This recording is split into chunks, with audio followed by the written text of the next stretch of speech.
Hi, I'm Dr. Sahiti, fertility specialist, 49 Fertility Center, Secunderabad branch.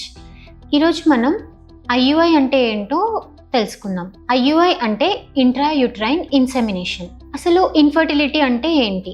Infertility అంటే married couples marriage అయిన 12 months unprotected ఇంటర్కోర్స్లో participate చేసిన తర్వాత కూడా conceive అవ్వట్లేదు అనే కపుల్స్ని మనము ఇన్ఫర్టిలిటీ కేటగిరీలో కన్సిడర్ చేస్తామన్నమాట. ఇలా ఇన్ఫర్టిలిటీ కేటగిరీలో కన్సిడర్ చేసిన కపుల్స్కి ఈచ్ కపుల్కి ఒక ట్రీట్మెంట్ ప్రోటోకాల్ అనేది ఉంటుంది. ఆ ట్రీట్మెంట్ ప్రోటోకాల్స్లో మనం ఇవాళ IUI అనే ప్రొసీజర్ గురించి తెలుసుకుందాం. IUI అంటే ఇంట్రాయూట్రైన్ ఇన్సెమినేషన్. ఇదొక day care procedure, painless procedure. And ఈ ప్రొసీజర్ చేయించుకున్న తర్వాత within half an hour female patient తన వర్క్స్కి వెళ్ళిపోవచ్చు అనమాట.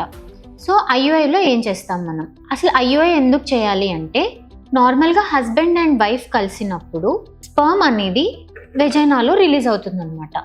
ఈ రిలీజ్ అయిన సెమెన్ శాంపిల్లో నుంచి స్పర్మ్ యాక్టివ్లీ మొటైల్ స్పర్మ్స్ పైకి స్విమ్ చేస్తూ పైకి వెళ్తాయి.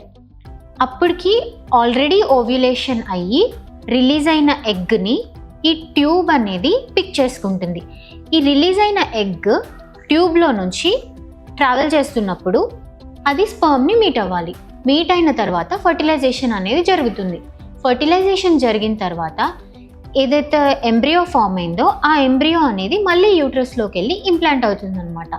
ఇది నార్మల్గా జరిగే ప్రొసీజర్. సో IUIలో మనం ఏం చేస్తాము అంటే, హస్బెండ్ సెమెన్ శాంపుల్ని మనం కలెక్ట్ చేసి దాన్ని ప్రాసెస్ చేసి ఆ ప్రాసెస్డ్ శాంపుల్లో నుంచి యాక్టివ్లీ మొటైల్ స్పర్మ్స్ అనేవి మనము ఈ యూట్రస్లో డిపాజిట్ చేస్తాం. సో IUIలో బేసిక్గా ఏం జరుగుతుందంటే, వెజైనాలో డిపాజిట్ అవ్వాల్సిన సెమెన్ శాంపుల్ని బైపాస్ చేసి మనము యూట్రస్లో డిపాజిట్ చేస్తున్నాం. సో డిపాజిట్ చేసిన సెమెన్ శాంపుల్ ఆల్రెడీ రిలీజ్ అయిన ఎగ్తో మీట్ అయ్యి ఫర్టిలైజేషన్ అనేది జరుగుతుంది. సో ఈ IUI ఎప్పుడెప్పుడు చేస్తాము అంటే, హస్బెండ్ పారామీటర్స్, వైఫ్ పారామీటర్స్, ఈ 2 పారామీటర్స్ అనేవి మనం కన్సిడరేషన్లోకి తీసుకోవాలి.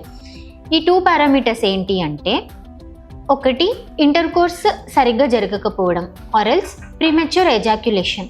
హస్బెండ్కి ప్రీమెచ్యూర్ ఎజాక్యులేషన్ అంటే సెమెన్ శాంపుల్ అనేది ఎర్లీగా డిపాజిట్ అయిపోవడం, ఎర్లీగా రిలీజ్ అయిపోవడం అనేవి ఏమైనా జరుగుతున్నప్పుడు, ఆరెల్స్ హస్బెండ్ అండ్ వైఫ్ కలవడంలో ఇబ్బంది ఉన్నప్పుడు, ఆరెల్స్ ట్యూబల్ ఫ్యాక్టర్ అంటే ట్యూబ్స్ కదలికలు ఏమైనా దెబ్బతిన్నప్పుడు. ట్యూబ్స్ కదలికలు దెబ్బతిన్నాయి అంటే ఎలాంటి సినారియోస్లో దెబ్బతింటాయి అంటే, ఏమైనా ఇన్ఫెక్షన్స్, పెల్విక్ ఇన్ఫ్లమేటరీ డిజీజ్ అంటాము, ట్యూబర్క్లోసిస్ అంటాము.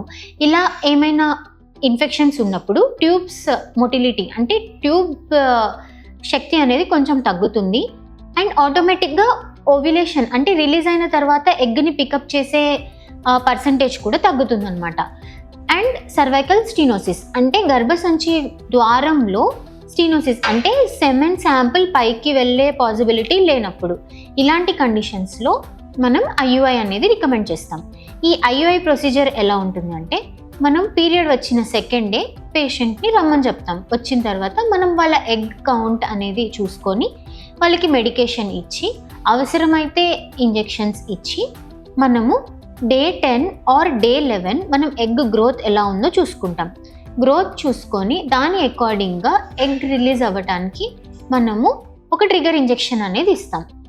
ఈ ట్రిగర్ ఇంజెక్షన్ ఇచ్చిన తర్వాత ఓవ్యులేషన్ అంటే ఎగ్ అనేది రిలీజ్ అవుతుంది. ఆ రిలీజ్ అయిన టైంని మనం IUI టైంతో కోఆర్డినేట్ చేసుకొని IUI ప్రొసీజర్ అనేది చేస్తాం.